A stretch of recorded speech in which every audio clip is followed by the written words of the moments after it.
자, 이제 오늘부터는 이제 이 성령에 관한 말씀을 좀 나누도록 하겠습니다. 네, 얼굴들이 많이 좋아지신 것 같아요. 이제 광야를 좀 안 하니까 훨씬 좋으신 것 같아요.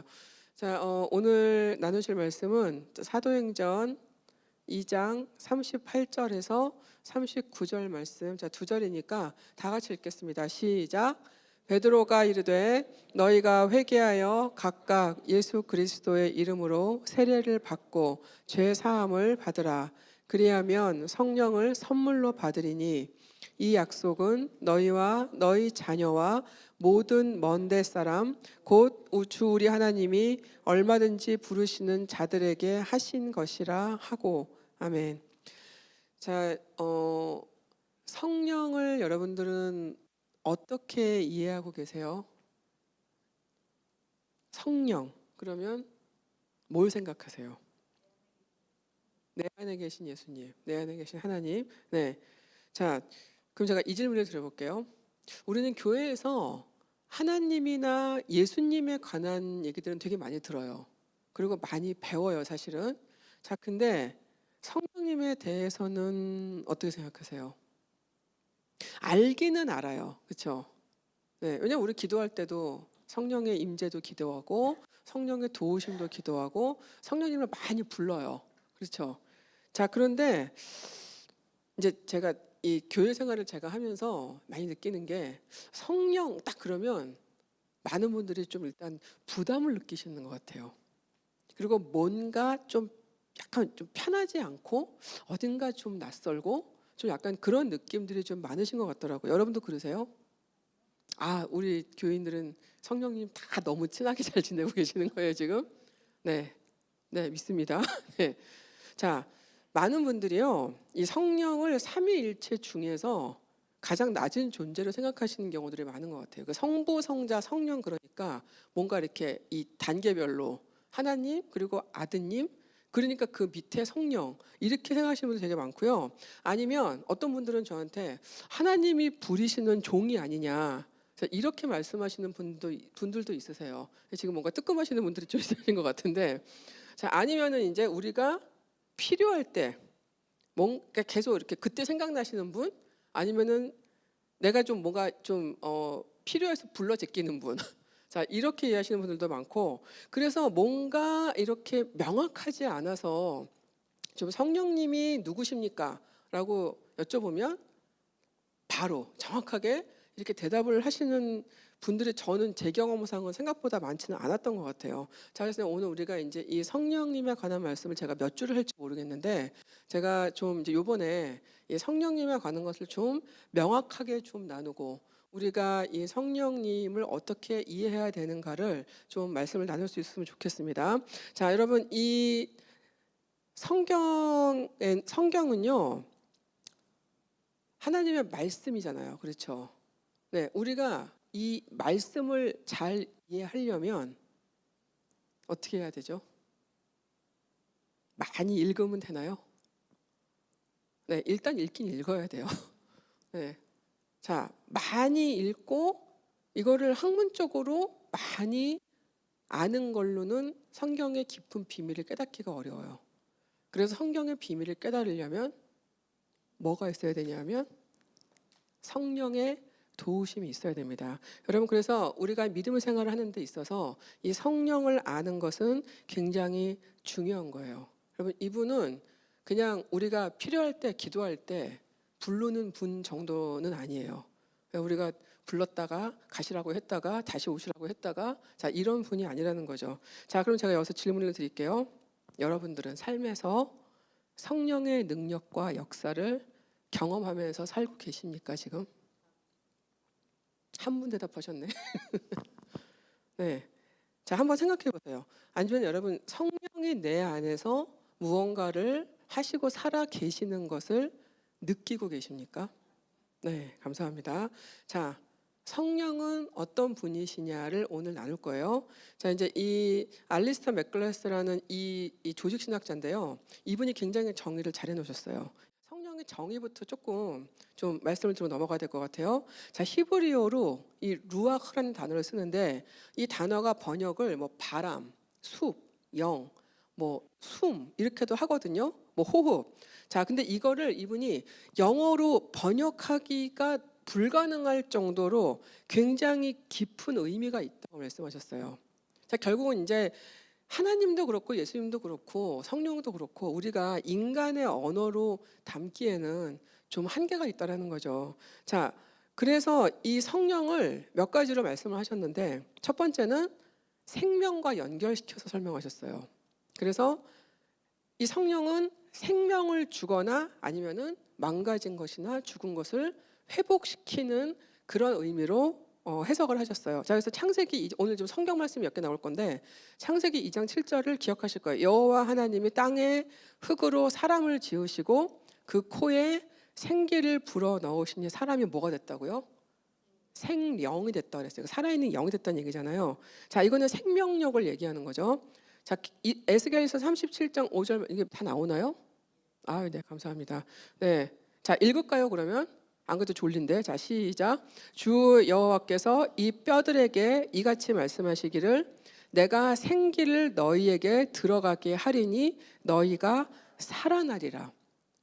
자, 흙에다가 생기를 불어 넣으셔서 사람이 생명이 됐고, 그렇죠? 그리고 뼈들, 여기 이제 마른 뼈들이죠. 이 뼈들한테 생기를 들어가게 하시니까 이 뼈들이 살아났다고 얘기를 하고 있는 거예요. 이건 실제로 성경에 기록된 말씀입니다. 하나 더 있습니다. 14절도 있어요. 시작.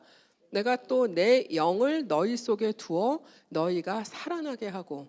자, 이거를 보면 내 영이라는 거는 하나님이 불어넣으신 영을 얘기하는 거잖아요. 이게 있으면 죽은 것들이 살아날 수 있다라는 말씀을 하고 계시는 거죠. 자, 두 번째, 첫 번째는 생명에 관한 거고 두 번째는 바람, 힘, 어떤 파워, 자, 이런 의미가 있어요. 그래서 하나님이 우리가 살고 있는 이 세계에서 일하시는 보이지 않는 어떤 힘들을 얘기하는 거예요. 자, 하나님이 여러분 폭풍을 일으키실 수 있죠. 우리가 생각하는 자연에서 일어나는 모든 것들은 다 하나님 손에 있는 거예요. 그래서 바람을 일으키시고 그 다음에 하나님이 어떤 우리가 보지는 못하지만 하나님이 영으로 재림하시고 그 성경에 보면 하나님의 영이 임했다 뭐 이런 표현들이 있거든요. 자, 이런 거를 얘기하는 거예요. 그래서 하나님의 영은 이 성령은 실제로 어떤 힘이 있다라는 말씀이죠. 여러분 믿으십니까? 하나님의 영이 실제로 우리의 삶 속에서 행할 수 있는 어떤 힘이 있다라는 거. 자, 세 번째는 말 그대로 영이에요. 자, 이거는 살아서 우리 삶에서 우리를 소생시키는 분이라고 해석했어요. 그래갖고 이 성령은 결국은 하나님과 같은 영을 의미하는 거예요. 여러분 우리 삶에서 우리가 막 너무 지쳐가지고 쓰러져서 못 일어날 것 같은 때가 있죠. 그때 성령이 우리에게 역사를 하시면 우리가 힘을 얻을 수 있어요. 이런 경험 해보신 적 있으세요? 막 죽을 것 같아. 도저히 살아갈 힘이 없어. 자, 그런데 하나님의 영이 내가 임하시니까 은혜가 임하고 하나님의 살아계심이 다시 내 삶에 들어오니까 내가 일어날 힘이 생겼어요. 다시 살아갈 힘이 생겼어요. 여러분 구약에 보시면 이런 사람들 많아요. 네, 다 죽어가던 엘리야도 결국은 하나님이 소생시키셨죠. 그리고 다윗도 그 시편들 보세요. 거기 보시면 다 죽어가는 이 기도를 하다가 갑자기 하나님을 다시 찬양하고 다시 살아나는 것들을 봐요. 이게 다 결국은 하나님의 영이 임했기 때문에 가능하다는 얘기입니다. 자, 그 다음에 되게 중요한 건데 구약에 보면은 이 성령은 예언의 영감을 주시는 분이라고 되어 있어요. 자, 그래서 예언자들을 통해서 하나님이 말씀하시잖아요. 구약에서는. 자, 그래서 이 예언자들을 통해서 성령이 하나님의 뜻을 알리시는 이 일이 굉장히 중요했다라는 말씀입니다. 이게 있었기 때문에 구약이 이루어진 거죠. 자, 신약에 오면은 좀 달라요. 자, 신약은 지금 우리가 살고 있는 이 시대가 지금 신약인데 신약에서는 이 성령은 우리 삶에서 실제적으로 적극적으로 활동하시는 분이십니다. 자, 신약에는 이제 예수님이 승천하시면서 우리한테 보내신 분이 성령인데 이렇게 표현해요. 보혜사 들어보셨죠? 자, 이건 이제 권위자라는 뜻인데 요한복음 14장 16절 17절 보시면 이건 제가 읽을게요. 내가 아버지께 구하겠으니 그가 또 다른 보혜사를 너희에게 주사 영원토록 너희와 함께 있게 하리니 그는 진리의 영이라. 세상은 능히 그를 받지 못하나니 이는 그를 보지도 듣지도 못하고 알지도 못함이라. 그러나 너희는 그를 아나니 그는 너희와 함께 거하심이요 또 너희 속에 계시겠음이라. 이거는 분명히 말씀하신 거예요. 자, 이 보혜사라는 뜻이 이제 이거 원어로 보면 파라클레토스, 파라클레테 이렇게 말하는데, 이거는 번역을 하면 몇 가지로 나오는데 교사, 상담자, 대언자, 협조자, 중재자, 대변자, 위로자. 다 좋은 말씀이죠. 다 너무 좋은 말씀이에요. 자, 이렇게 번역을 해요. 자, 그래서 이거는 곁에, 옆에. 자, 이 단어와 부르다, 이 단어가 수동형으로 합쳐진 단어예요. 그래서 돕기 위해서 곁으로 부름받은 자라는 뜻이에요. 해석을 하면. 자, 이걸 다시 얘기하면 우리 곁에서 우리를 보호하시고 가르치시고 인도하시는 분이라는 뜻이에요. 이게 성령님의 정체성이라고 이해하시면 돼요. 자, 그래서 이분은 실제 우리 삶에서 능력을 주시는 분이십니다. 그래서 이분은 우리한테 삶의 방향을 제시해 주세요. 우리가 무엇을 붙들고 살아야 되는지, 우리가 크리스찬으로서 어떻게 살아야 되는지를 가르쳐 주시고요. 우리가 그렇게 살 수 있도록 우리를 움직이시는 분이에요. 여러분, 우리가 예를 들어서 내가 이제 하나님의 자녀답게 좀 살아야 되겠다. 내가 이전처럼 살면 안 되겠다. 이 결심이 내 의지로 하는 게 아니에요. 성령님의 인도하심이 있어야지만 우리가 그 생각을 할 수 있어요. 성령의 내 마음을 움직이셔야지만 할 수 있어요. 우리가 생각하는 하나님의 방향의 생각들은 하나님과 내 생각에 맞았다라면 그거는 성령이 그 생각을 인도하신 거예요. 내가 홀리해서 그렇게 된 게 아니에요. 자, 성령이 하신 일이 이런 것들이에요. 그리고 우리가 그 길을 갈 수 있도록 계속 격려하시죠. 계속 격려해 주시고 우리를 보호해 주시고 지켜 주시고 우리가 하나님의 자녀로 살아갈 수 있도록 우리한테 힘을 제공해 주시는 분이 이분이에요. 자, 한마디로 얘기하면 이거를 이 책에서는 회복의 주체라고 표현했어요. 성령은 모든 회복의 주체가 되시는 분이다라고 얘기를 해요. 자, 그래서 이분이 우리한테 말씀을 깨닫게 하시고 그 말씀을 제대로 조명하게 하시는 거예요. 자, 여러분, 신약 시대에 우리는요 새로운 계시를 받지 않아요. 이미 다 나와 있는 계시를 우리는 제대로 깊이 이해하는 것뿐이에요. 자, 그래서 여러분, 영으로 계시된 말씀이 성경인데 우리는 이걸 아까 제가 말씀드린 그냥 이해하기 어렵다고 그랬잖아요. 우리의 머리로는 이해하기 되게 어려워요. 당연하죠. 하나님이 쓰신 것을 우리의 이 얕은 머리로 얼마나 이해할 수 있겠어요. 그래서 우리가 이 말씀을 제대로 이해하려면 성령의 도우심이 있어야 된다는 말씀이에요. 여러분, 그건 굉장히 중요한 말씀입니다. 여러분, 우리가 하나님을 알아야 되는데 하나님을 알려면 말씀을 알아야 되거든요. 말씀을 알아야 되는데 말씀 안에 성령의 도우심이 없으면 우리는 이상하게 이걸 해석을 해요. 얼마나 많아요, 여러분. 그래서 사이비가 생기는 거잖아요. 그 사람들이 말씀 모르지 않거든요. 근데 성경을 이상하게 해석을 하는 거예요. 성령이 주시는 해석이 아니고 자신의 이득을 위해서 아니면은 자기만의 어떤 그걸 위해서 잘못 해석을 하기 때문에 다 문제가 생기는 거예요. 그러면 성경을 잘못 해석하는 게 이단만 있냐? 죄송하지만 우리 교회에도 많이 있습니다. 성경을 엉터덩터하게 해석을 해가지고 전혀 하나님의 뜻과 상관이 없는 말씀을 이게 진리라고 성경을 갖다 붙이는 게 얼마나 많은지 몰라요. 예를 하나 들어볼게요. 아내들아, 그 뒤에 뭐 나오는지 아시죠? 남편한테 뭐 하라 그래요? 네? 남편한테 뭐 하라 그래요? 네, 남편한테 순종하란 말 나오잖아요. 자, 그러면 여러분 이것만 하면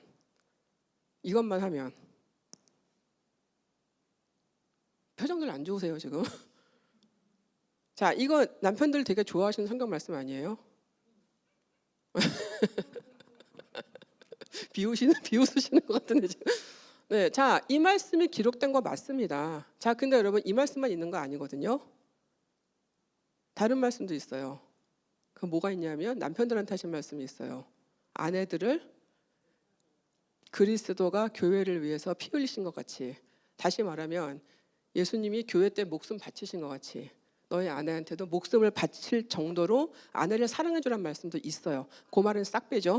싹 빼고 남편분들은 그 밑에 아내들아, 이래 나한테 순종해야 된다고. 자, 이렇게 되는 거예요, 여러분.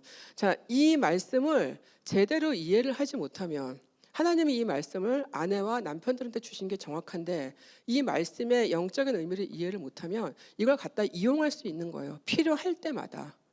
말씀은 그런 것이 아니에요.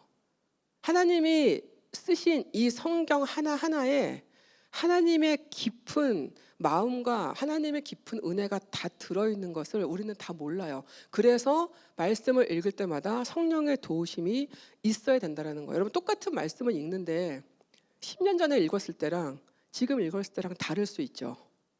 옛날엔 이 말들을 잘 몰랐어. 이제 알겠어. 내가 똑똑해져서 아는 걸까요, 지금? 내가 그만큼 하나님을 이제 알았기 때문에 알게 된 거예요. 그래서 우리는 계속해서 하나님을 깊이 알아가려는 그 갈망을 버리면 안 돼요. 자, 여러분, 그래서 이 성령은요, 우리 믿음의 사람들 안에 신약 시대에는 계속 거하세요. 그러니까 나한테만 있는 게 아니고요. 저분한테도 이분한테도 성령이 다 거하셔서 이분들이 다 모여서 공동체를 이루고 된다는 거죠. 자, 고린도후서 1장 21절 보시면 그가 또한 우리에게 인치시고 보증으로 우리 마음에 성령을 주셨느니라는 말씀이 있어요. 이 말씀 너무 좋은 말씀이에요. 자, 인쳤단 말은 뭐냐면 이거는 이제 로마 시대에 그 편지나 뭐 계약서, 자, 이런 거 서류 같은 게 이게 진짜라는 거를 증명하려고 뭐냐면 밀랍이라는 거 아시죠? 이렇게 눌러서 하는 거. 자, 밀랍으로 표시해 놓은 데서 비롯한 그 표현이에요. 이 인쳤다라는 표현은. 그건 뭐냐면 진짜다 이거는. 이거는 말하자면 성경적으로 말하자면 진리라는 거죠. 이 진리가 뭐예요? 그리스도가 우리를 핏값으로 사셔서 우리는 이제 하나님의 자녀가 되었다는 것을 말하는 거잖아요. 자, 이거를 인치셨는데 그것도 모자랐어. 그래서 보증까지 쓰셔서 우리한테 증거로 주신 게 성령이라고 말씀하고 있는 거예요. 자, 여러분, 저는 여기서 하나님이 우리를 이렇게까지 사랑하셨나라는 생각을 한번 해봐야 될 것 같아요. 이미 그리스도를 주셨어요. 그걸로도 사실은 충분히 증명하고도 남을 만한 거죠. 넘치죠, 이미 그걸로 자체로도.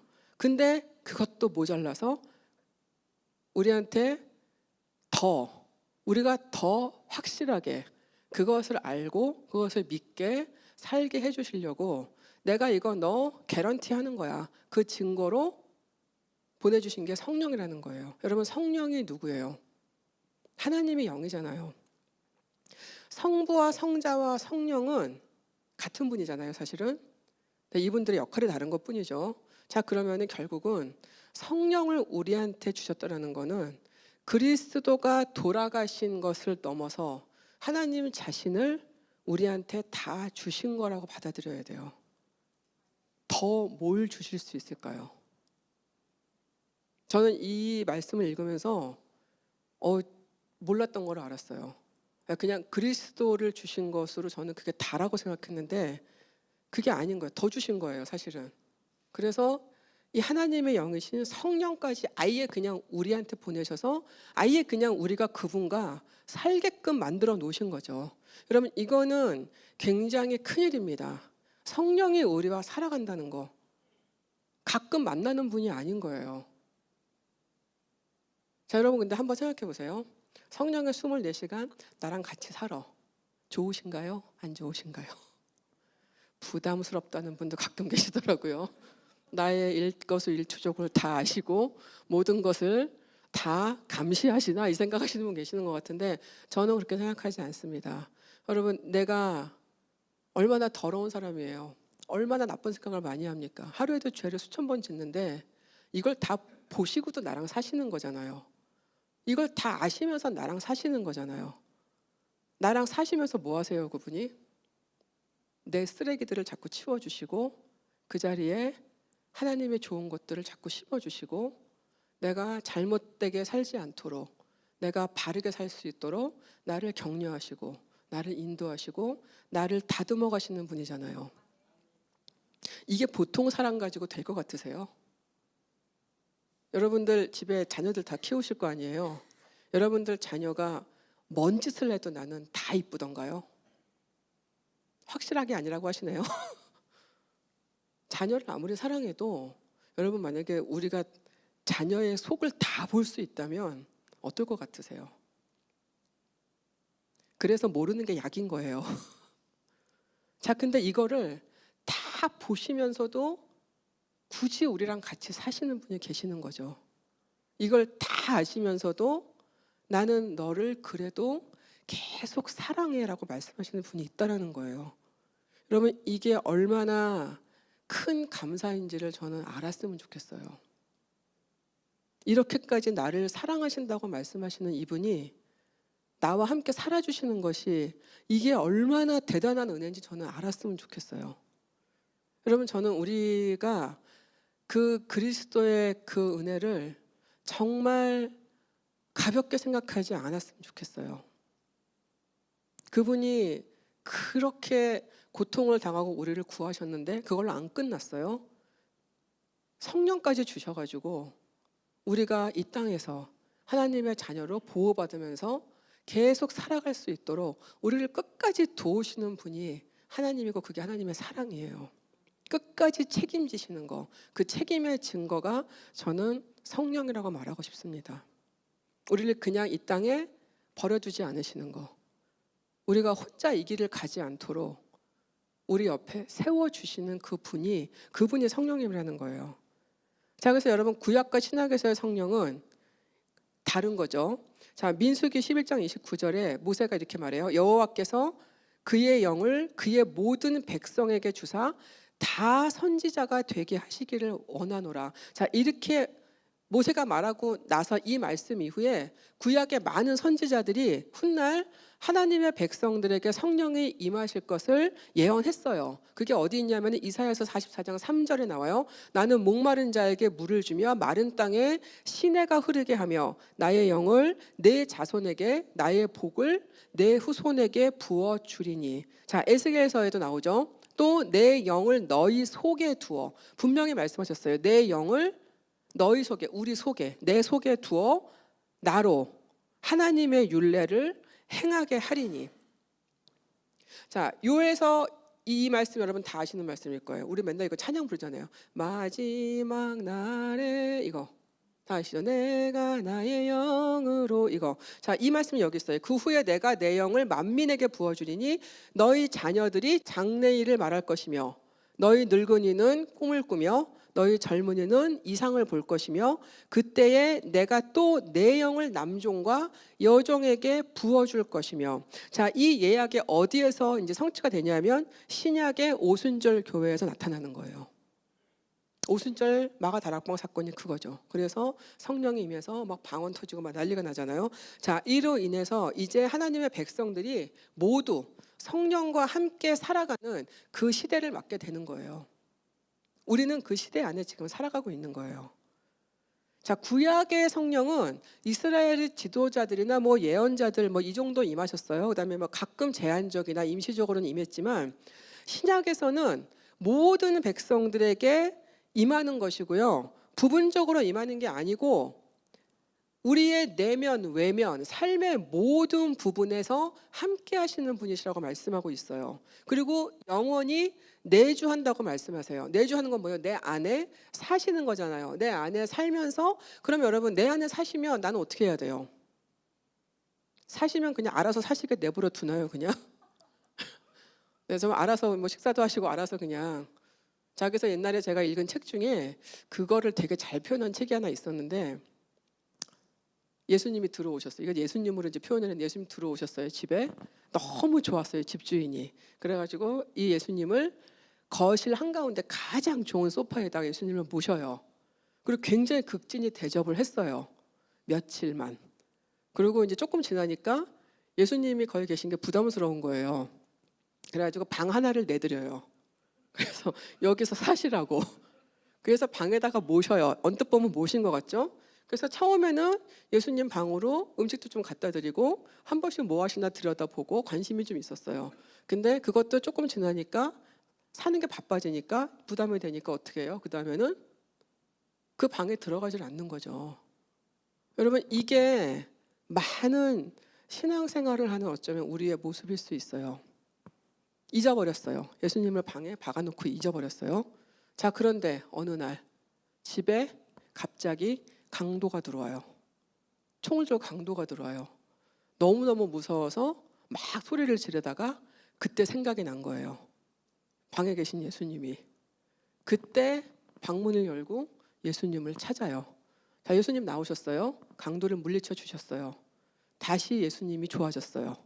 그래서 다시 예수님을 거실에 모시고 다시 대접을 해요. 며칠.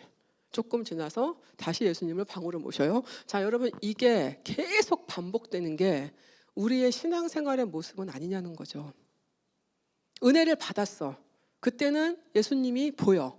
그래서 예수님을 찾고 기도하고 막 큐티도 하고 신앙생활 열심히 하다가 어느 순간에 사는 게 편해졌어요. 딱히 예수님이 필요가 없어요. 예수님을 내 마음의 한구석에 그냥 몰아넣고 문을 닫아버리고 잊어버리고 살다가 내 삶에 어려움이 생겼어요. 그제서야 예수님을 다시 꺼내는, 저는 이거를 성령으로 얘기하고 싶어요. 우리 안에는 성령이 계시거든요. 성령이 우리는 사시는데 우리는 성령을 필요할 때마다 붙들고 꺼내는 거 아닌가, 그 생각을 제가 한번 해보게 됐어요. 자, 그래서 우리는 성령과 함께 사는 것이 행복하다고 느껴야 돼요.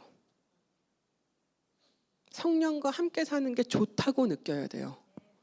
이분이 계셔서 안전하다고 느껴야 돼요. 막 두려움이 몰려오다가도 성령이 내 안에 계시지 하고 다시 안심할 수 있어야 된다는 거예요. 그게 진짜 성령과 살아가는 것입니다. 자, 그래서 여러분, 지금 우리는 성령과 살아가는 시대에 지금 살고 있거든요. 그래서 우리가 하나님의 자녀로 살아가는 게 맞다면 우리는 성령이 내 안에 계신 것을 인지하고 살아가야 돼요. 의식은 해야 된다는 거예요. 나 혼자 살아가는 것이 아니고 성령이 계속 나와 같이 계시다는 것을 인지를 해야 돼요. 그럼 어떻게 되냐면 여러분, 죄를 짓고 싶은데 나를 지켜보시는 분이 계시네. 그러면 쉽게 죄를 짓기가 어렵게 되겠죠. 성령이 나를 보고 계세요. 누구를 막 미워해서 욕을 하고 싶은데 옆에서 성령이 빤히 보고 계시다고 한 번만 생각해 보세요. 그러면 그러고도 싸우시기는 좀 어려울 거예요. 자, 그래서 여러분, 성령은 분명히 지금 내 안에 존재하는 분이시고 지금도 우리를 인도하시는 분이시고 우리를 이끌어가고 계시는 분을 아는 것은 굉장히 중요하다는 말씀입니다. 여러분, 생각해 보셔야 되고, 나는 성령이 내 안에 있는 거 아는가 진짜? 나 이거 생각하고 사는가? 이걸 한번 생각해 보라는 거예요. 자, 오늘 본문을 보시면요, 그럼 성령을 어떻게 받는 거냐? 간단하잖아요. 너무 간단하잖아요. 회개하고 예수 그리스도의 이름으로 세례를 받고 죄 사함을 받으면 성령을 그냥 선물로 주신다고 돼 있어요. 자, 질문 드려볼게요. 여러분들 성령을 선물로 다 받으셨습니까? 이미? 다 받으셨어요? 그러면 회개하신 거죠?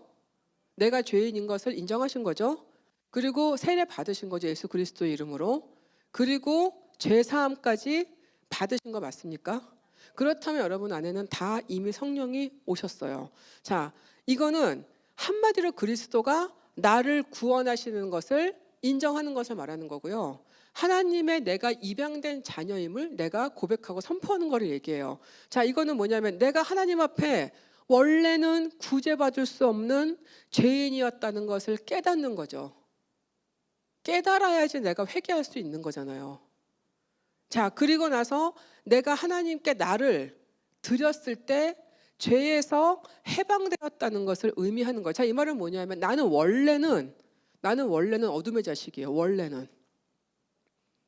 나는 원래 어둠에 속했었다고요, 처음에.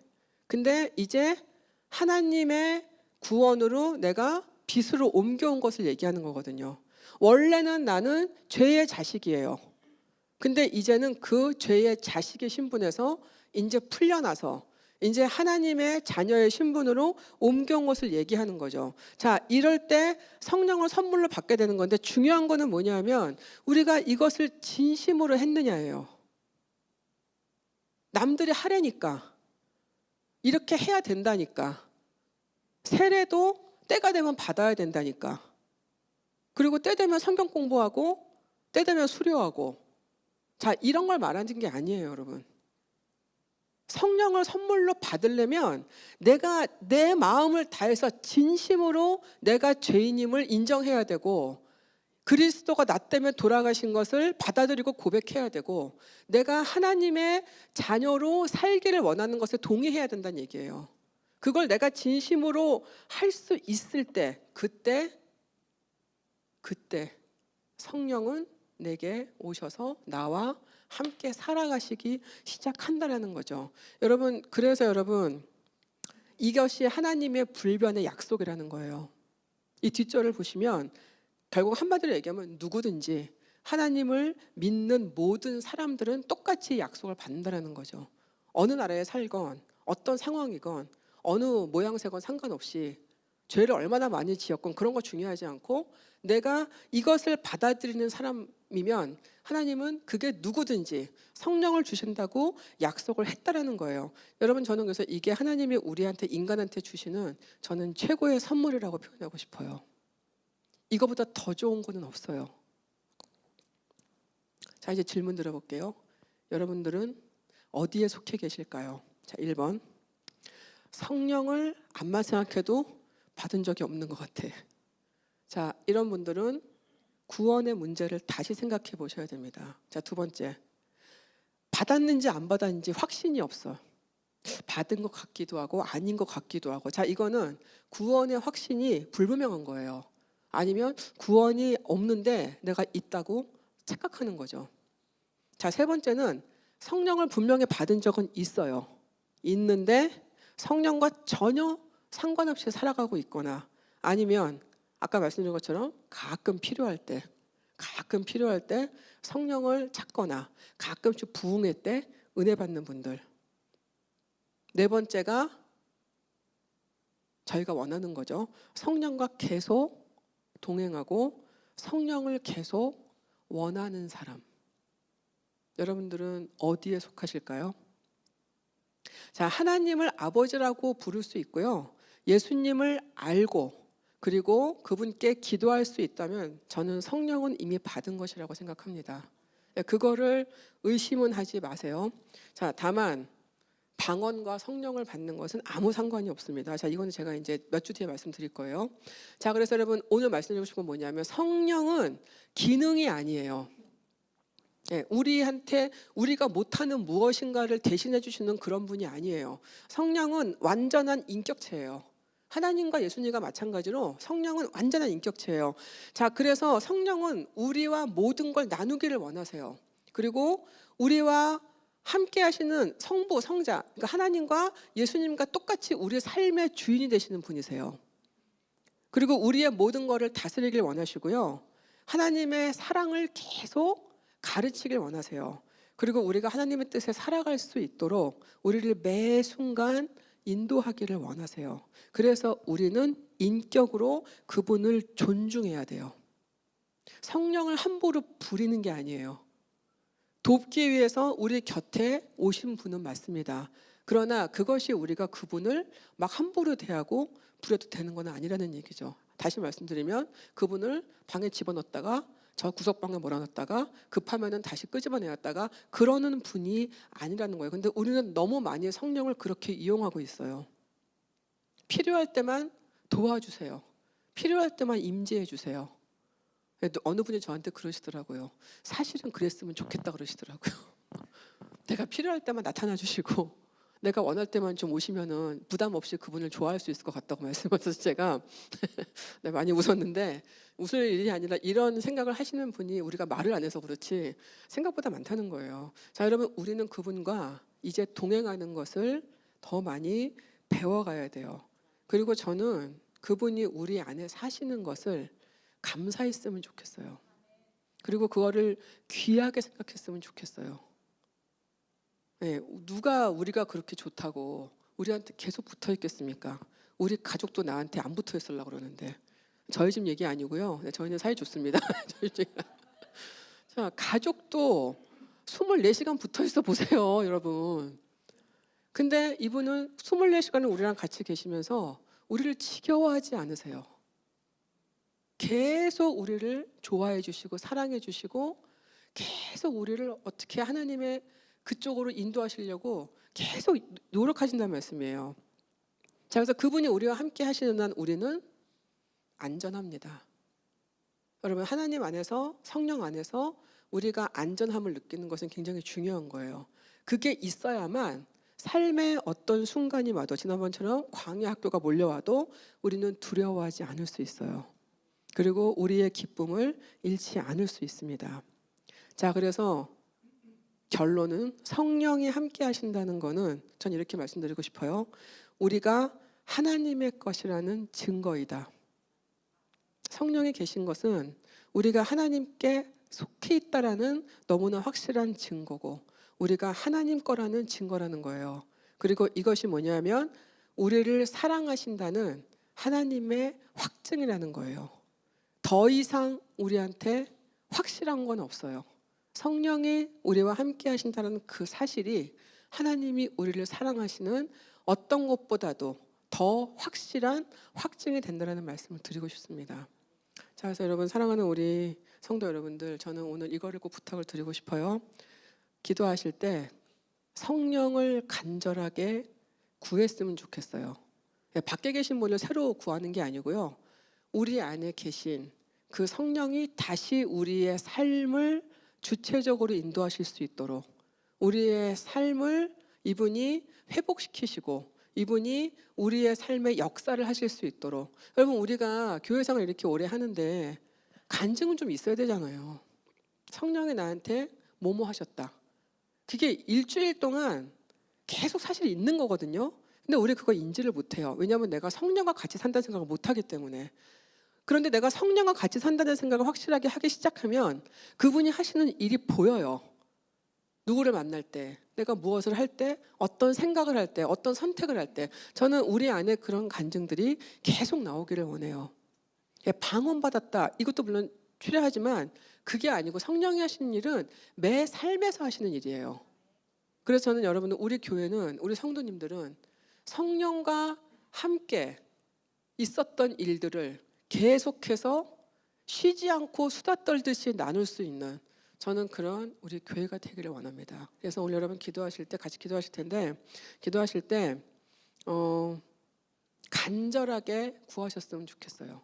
성령이 내 안에서 다시 새롭게 역사하실 수 있도록 그분께 여러분들의 마음을 드리고, 그분께 여러분들의 마음의 주인의 자리를 오늘 내어드리는 그런 시간이 되었으면 좋겠습니다. 같이 기도하시겠습니다. 불 좀 꺼주시고요.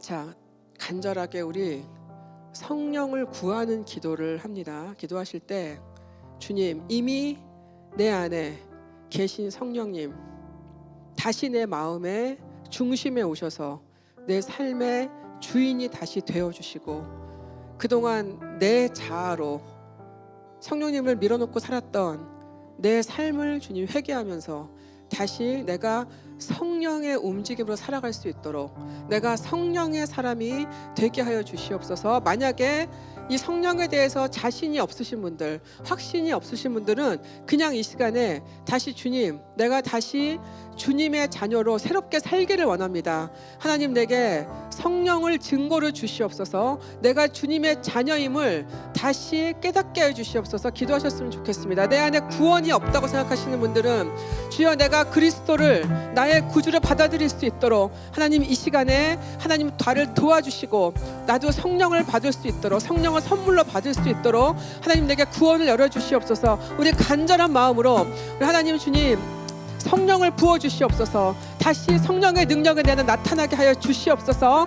우리 다 같이 간절한 마음으로 기도하겠습니다. 억눌린 자 갇힌 자 자유함이 없는 자 피난처가 되시는 성령님 계시네.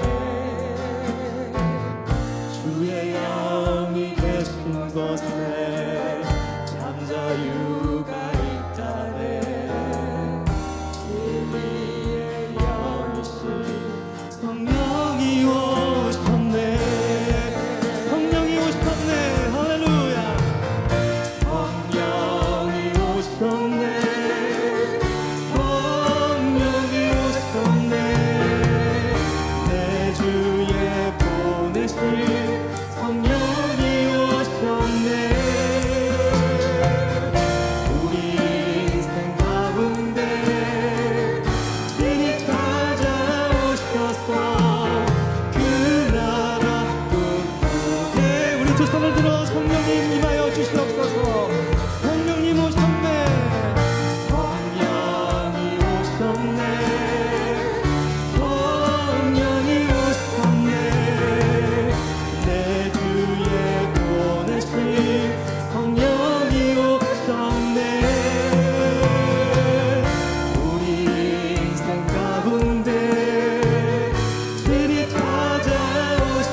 하나님 아버지 참으로 감사합니다. 주님, 우리에게 그리스도를 주셨는데 이제는 성령까지 선물로 주셔서 우리가 이 땅에 사는 동안 우리가 혼자 있지 않도록, 우리가 불안하지 않도록, 우리가 두려워하지 않도록 하나님 우리와 성령을 통해 함께 계시니 너무나 감사합니다. 하나님, 우리가 이 성령을 귀하게 여기게 하여 주시옵소서. 우리가 이 성령을 세상에서 가장 귀한 분임을 우리가 인정하고, 우리가 이분을 존중하고, 우리가 이분과 살아가면서 평생 인격적인 교제를 하며 살아갈 수 있는 우리가 되게 하여 주시옵소서. 아버지 하나님, 성령으로 우리의 삶을 인도해 주시는 것을 믿게 하시고, 우리가 성령이 계시기 때문에 주님의 자녀로 살아갈 수 있음을 두려워하지 않게 하여 주시옵소서. 하나님 아버지, 우리의 공동체들을 주님 주시니 너무나 감사합니다. 하나님, 우리에게 허락하신 이 공동체를 날마다 사랑하게 하시고, 정말 지금 고통 가운데 계시는 우리의 환우들을 주님 우리가 잊지 않고 계속 기도하게 하셔서 하나님, 그 힘든 시간을 지나가시는 그분들에게 성령이 함께 하시는 것을 간증하고 깨달을 수 있는 하나님, 정말 그런 귀한 은혜가 임하게 하여 주시옵소서. 하나님 아버지, 우리의 삶이 다 주님 손에 있음을 고백합니다.